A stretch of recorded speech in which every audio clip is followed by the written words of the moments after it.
Pessoal, olá, mais uma aula que a gente vai estar aqui no nosso curso preparatório para a segunda fase da OBMAP, nível 2. Essa já é a aula 4. E nessa aula de hoje a gente está falando um pouco sobre a geometria plana, onde vamos falar de algumas figuras planas como triângulo, trapézio, paralelogramos, né? Vamos falar um pouco sobre perímetro, decomposição dessas figuras, a aplicação do teorema de Pitágoras, um caso simples, né?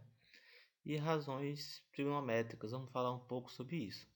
Então, é importante a gente sempre estar relembrando esses conteúdos.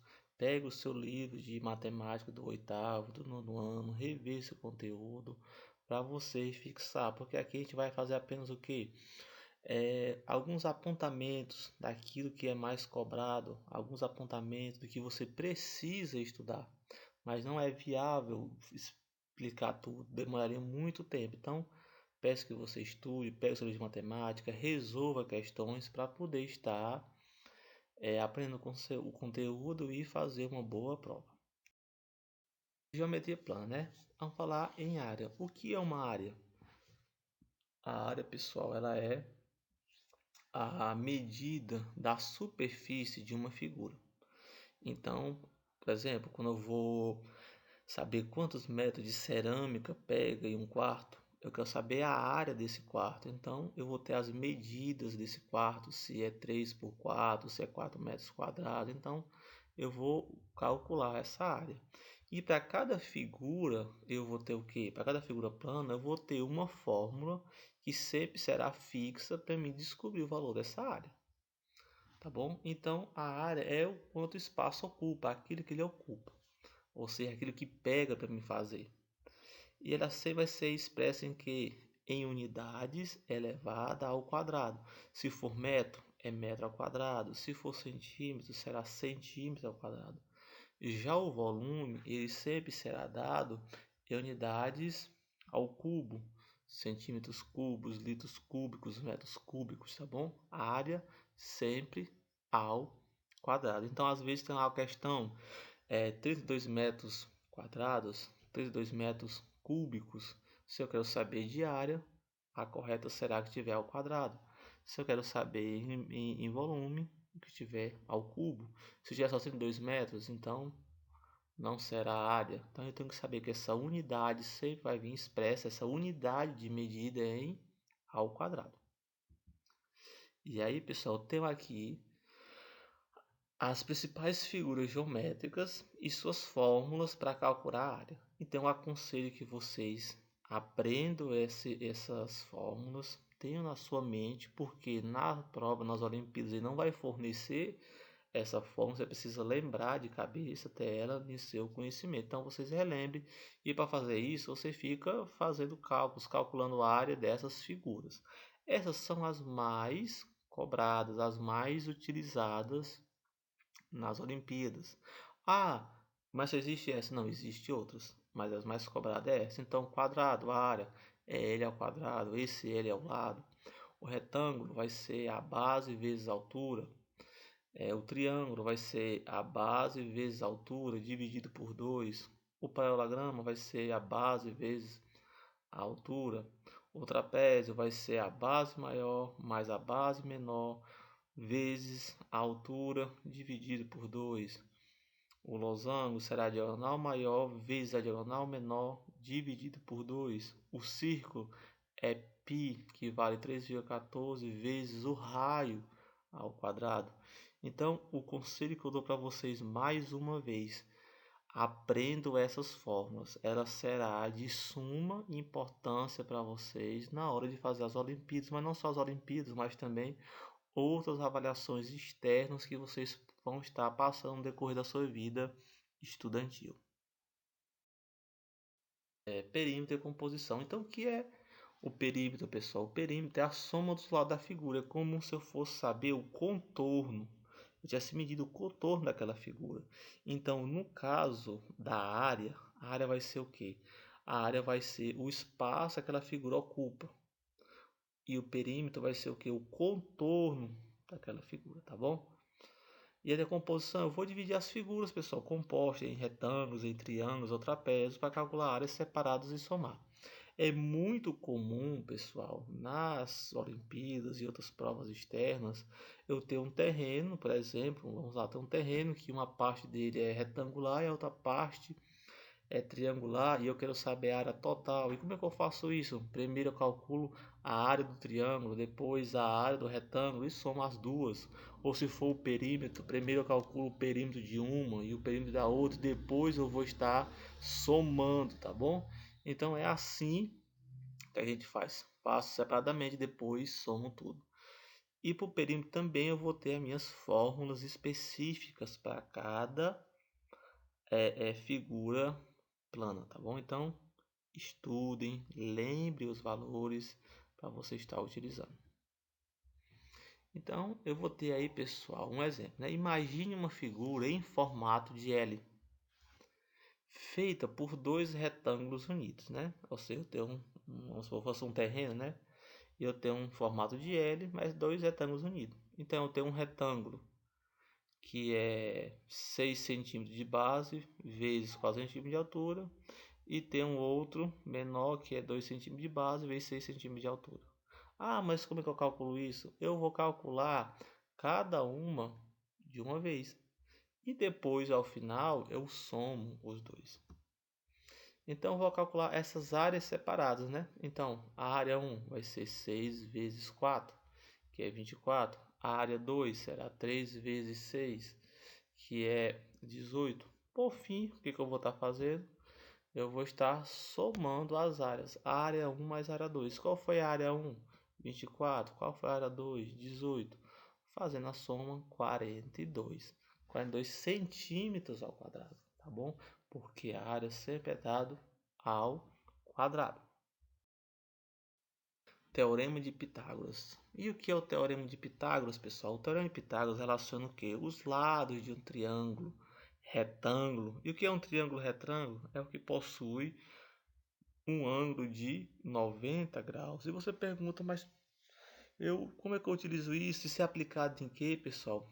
Isso é muito aplicado na construção civil, é muito aplicado na física. Se eu quero saber a distância entre dois pontos de uma rampa, por exemplo, se eu quero determinar o comprimento de uma escada, se eu estou numa navegação e eu quero ligar dois pontos, então isso é muito utilizado no nosso dia a dia, por mais que a gente pense que não, mas o pedreiro muitas vezes nem se dá conta, mas ele está utilizando esse teorema na prática, né? Mas às vezes ele não se dá conta.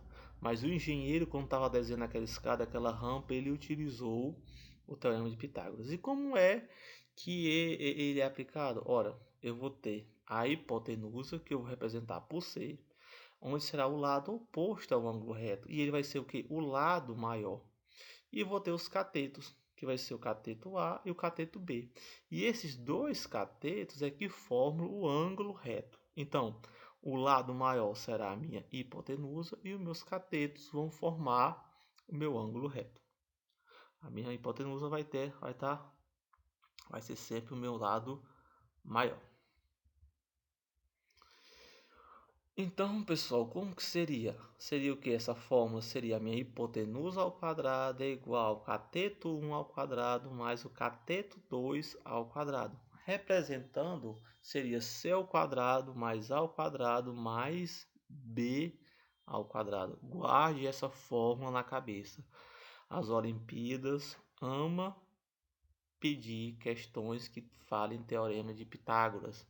As provas externas sempre vai ter uma questão dessa. Então é algo muito cobrado no dia a dia. Então vamos aprender que a hipotenusa vai ser igual ao cateto 1 mais o cateto 2, tudo elevado ao quadrado. E eu vou representar a hipotenusa por C e os catetos por A e B. Então fica C ao quadrado igual a ao quadrado mais b ao quadrado. E quando eu vou fazer a minha operação, eu vou substituir. Às vezes eu quero saber o valor de um cateto, às vezes o valor da hipotenusa. Então, conforme eu queira resolver a questão, eu vou estar manipulando essa minha equação. Mais um conselho: aprendam verdadeiramente essa aplicação, essa fórmula. Então, vamos ter aqui um exemplo, né? Que é pedir encontre a hipotenusa e qual dado a questão me fornece? um triângulo com catetos A igual a C, cateto A igual a 6 e B igual a 8. Logo, pessoal, eu tenho o quê? Que C ao quadrado é igual a A ao quadrado mais B ao quadrado. Quem é A? 6. Quem é B? 8. Então fica C ao quadrado é igual a 6 ao quadrado mais 8 ao quadrado. Ou seja, a minha hipotenusa vai ser a hipotenusa ao quadrado igual ao cateto 1 ao quadrado mais o cateto 2 ao quadrado. Resolvendo, pessoal, tem que a minha hipotenusa vai ser o quê? Vai ser 6 ao quadrado, 36. 8 ao quadrado, 64. E vou fazer a soma. 36 mais 64 é igual a 100. E o que eu quero fazer, pessoal? Eu quero saber o valor de C. Então, observe que C está ao quadrado, elevado ao quadrado.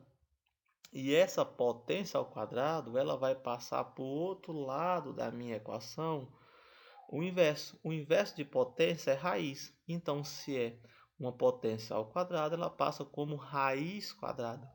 Então, a raiz quadrada de 100 será igual a 10. Então, o valor da minha hipotenusa será 10. Então, eu tinha um cateto que media 6, um cateto que media 8, e a minha hipotenusa eu descobri que valia 10, utilizando esta minha fórmula. Então, sempre será essa fórmula, e eu vou ter que trabalhar e manipular a minha equação conforme seja a minha necessidade, tá bom, pessoal? E vamos ter aqui uma questão de nível 2 de OBMAP que vai estar relacionando aqui o teorema de Pitágoras. Então, aprendam a trabalhar esse tipo de questão, pessoal, tá bom? Aprenda o teorema de Pitágoras, é de suma importância para vocês. E o que a questão diz? Em um triângulo retângulo ABC, ou seja, de lados A, B e C, o cateto AB mede 6 centímetros e a hipotenusa AC mede 10 centímetros. Determine o comprimento do cateto BC.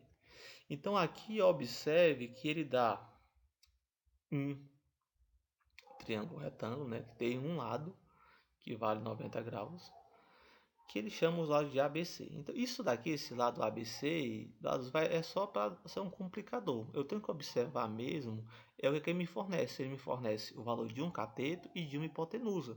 Então, eu quero saber o valor do meu outro cateto, tá bom? Eles relacionam os lados aí para ser mais um complicador para mim. Mas, de fato, eu tenho que observar o que ele me fornece. O que a questão me fornece? Hipotenusa e um dos catetos. Então, como seria aí a resolução? Como eu já falei, identificar um cateto, a hipotenusa e descobrir o cateto que eu quero chegar ao valor dele. E qual é a fórmula, pessoal? Eu tenho que a hipotenusa ao quadrado é igual ao cateto 1 ao quadrado mais o cateto 2 ao quadrado. Logo, nós vamos substituir. Fazendo a substituição, eu vou ter o quê? A minha hipotenusa é 10 ao quadrado igual um dos meus lados é 6 ao quadrado, mais o meu outro lado, BC. Eu quero descobrir esse valor. Então, fazendo esse processo, fica 10 ao quadrado é igual a 100, 6 ao quadrado é igual a 36. Eu vou isolar o lado B6. Então, esse meu B6, eu vou fazer o seguinte, ele vai ficar de um lado positivo, e esse meu 36 eu vou jogar para o outro lado da minha equação. Com a operação inversa, 36 não está somando com o meu cateto, então ele vai passar para o outro lado, subtraindo a hipotenusa, tá bom? Então foi o que eu fiz, tá bom? E para a gente visualizar melhor, eu mudei aqui de lado o meu cateto, tá bom? Mas só para visualizar melhor, não altera nada. Então ficou aqui o meu lado BC ao quadrado é igual a 100 menos 36. Fazendo a operação, 100 menos 36 é igual a 64. O meu próximo passo, observe, eu tenho que o meu lado aqui, um dos meus catetos, está elevado ao quadrado. Então, eu vou fazer a operação de fazer o seguinte. Esse meu expoente, que está ao quadrado, vai passar para o outro lado como forma de raiz. raiz quadrada, porque uma potência ao quadrado é o inverso da potência, é a raiz. Então fica que o meu lado BC é a raiz de 64. A raiz de 64 é 8 centímetros. Então, esse é meu valor, 8 centímetros. A raiz de 64 é igual a 8. Então, agora eu tenho meus valores. Eu tenho um cateto que mede 6, um outro que mede 8 e tenho a minha hipotenusa que mede 10. Então, esses valores são dados em centímetros. É assim que a gente relaciona as questões. Então, lembre dessa fórmula, aprenda ela verdadeiramente, resolva questões, pegue o seu livro de matemática de 8º e 9º ano, resolva questões, reveja os vídeos anteriores, procure mais conteúdo e se prepare bem para essa fase que é de suma importância na vida estudantil de vocês, pessoal. Até a próxima!